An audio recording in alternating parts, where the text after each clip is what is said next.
I'm Sophie Griffith, and it's Wednesday, the 16th of April, 2025. Welcome to the 7-Minute Country Briefing, your deep dive into news and current affairs from a country in the Middle East and North Africa, brought to you by Sat7.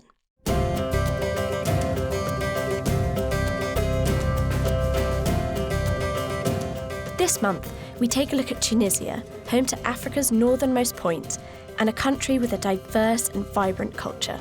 Although Tunisia has a rich Christian heritage and was once the centre of Christianity in North Africa, today less than 1% of Tunisians are Christian.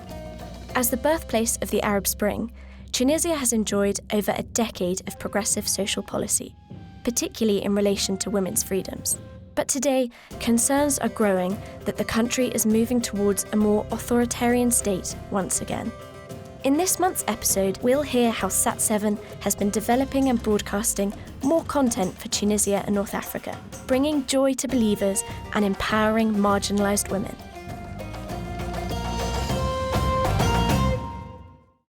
While Algeria lies to the west and Libya to the southeast, it's the Mediterranean that borders the north and much of the east of the country, giving way to over 700 miles of coastline and earning Tunisia its reputation for golden sandy beaches.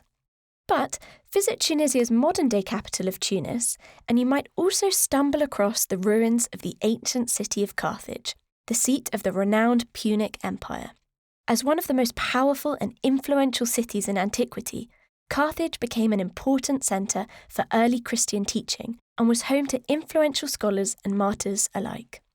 Tunisia later came under Roman, Vandal, and then Byzantine influence, and after the Arab conquest in the 7th century, Tunisia was ruled by successive Islamic dynasties until becoming part of the Ottoman Empire and finally a French colony in the late 19th century.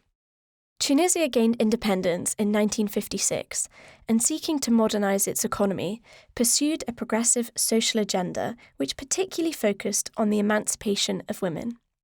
Despite Tunisia's more progressive policies, the country remained an authoritarian state, and long-serving President Zine Al Abidine Ben Ali was ousted in 2011 during the Jasmine Revolution, which became the catalyst for the Arab Spring.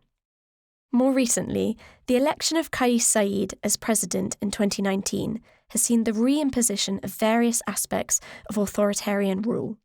Since his self-coup in 2021, he has suspended parliament, rolled back women's rights, and rewritten the constitution in his reversal of almost a decade of democratic gains. Since the Arab Spring, Tunisia has enjoyed constitutional religious freedom. Tunisia's new constitution, however, is ambiguous regarding freedom of religion and belief, and converts to Christianity can face job insecurity, ostracisation from their communities, and even physical violence.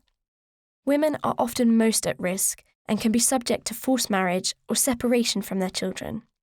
Church gatherings are closely monitored by the government, and attacks on house churches and arrests of Christians are both increasing. But despite this, the church in North Africa is continuing to grow, and Sat7 receives thousands of messages from viewers there.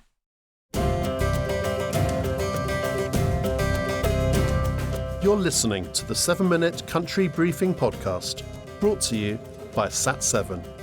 As Easter approaches, it's still not too late to dive into our devotional book, 40 Days of Prayer for the Middle East, which explores the fascinating Christian heritage of countries like Tunisia.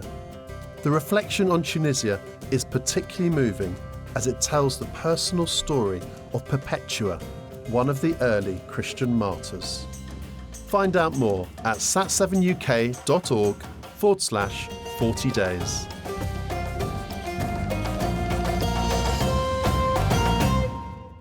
Back now to Tunisia, where one of Sat7 Arabic's flagship women's programmes, Today Not Tomorrow, recently went on the road in Tunisia, interviewing women on topics affecting their everyday life. The show aims to help women and girls in the Arab world enjoy the freedom and dignity they deserve as people made in the image of God. Tunisia has laws that are well ahead of other Arab countries with regards to women's rights, said programme producer Maggie Morgan. We wanted to show what is possible by looking at life for women in Tunisia and thereby raise the hopes and aspirations of women in other countries. While the Today Not Tomorrow episodes highlighted a number of areas where Tunisian women enjoy greater rights and freedom, the show also interviewed campaigners who are calling for further improvements and better implementation of existing laws, particularly regarding domestic violence. As well as women's programmes, Sat7 Arabic recently aired a special devotional programme from Tunisia, Evening Gatherings, throughout the 30 days of Ramadan. Filmed in Tunisia, the programme was a beautiful display of unity among believers as they encouraged each other with testimonies, prayers and worship. Andrew Gamal, an audio studio manager on Evening Gatherings, explained how the show has wide appeal. Ramadan here is similar to Christmas in the West. It is a community celebration, and when families break their fast together, they eat and watch TV. So Evening Gatherings is a good opportunity to show what Christians believe and how they worship.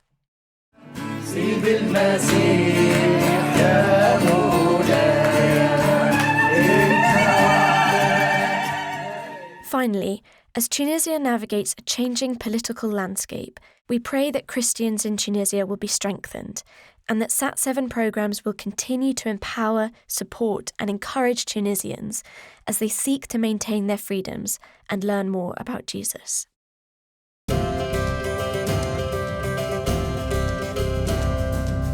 Thank you for listening to the 7-minute country briefing from Sat7.